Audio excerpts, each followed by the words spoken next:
Well, good morning.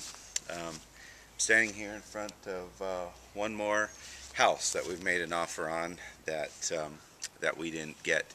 This is Jeff Hamilton, pastor of New Life Christian Fellowship in Laguna, Niguel.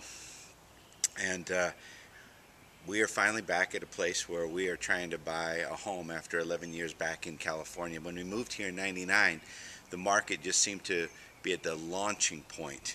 And now 11 years later, even though housing prices have fell about 30% here in Orange County, we're finding this still to be a really tough market. Houses that seem to be in our price range are getting multiple offers. Our offers are never big enough, and you start to wonder if that desire ever to own a home is ever going to be able to be realized again. Have you ever had any kind of desires in your life that seem to permanently be on hold, or you begin to question whether or not they're even possible anymore?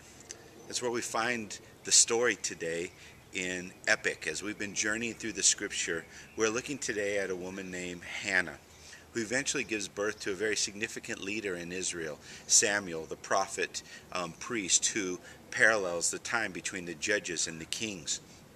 But Hannah too had a desire. Hannah desired a son.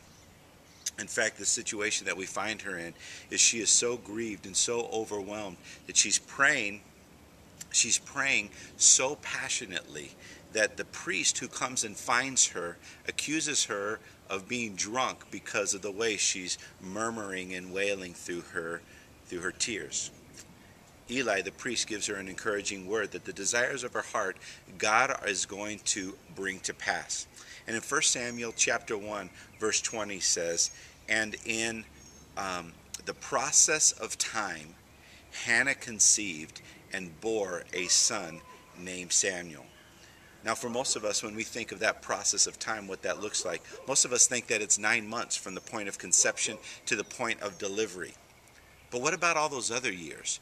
The years growing up when Hannah had a desire to be married, had a desire to give birth and to have children.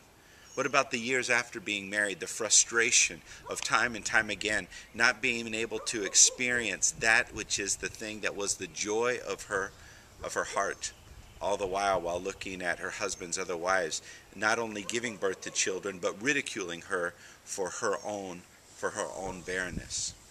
See, one of the things we forget is that God's process and God's timing is so different from ours.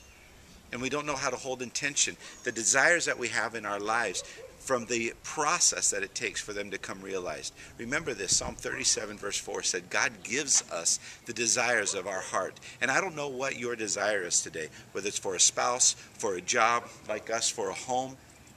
But the promise is true that God will give you the desires of your heart as long as we're willing to embrace the process of time. God's at work, and don't forget that, and allow this word to bring faith to that desire, that you too might conceive and give birth to the desires that are in your heart. We invite you to join us on Sundays at 10 a.m. at New Life Christian Fellowship. You can find us on the web at www.ocnewlife.org. You can also follow us on Twitter, OC_New Life. And we look forward to having you join us some Sunday. God bless you.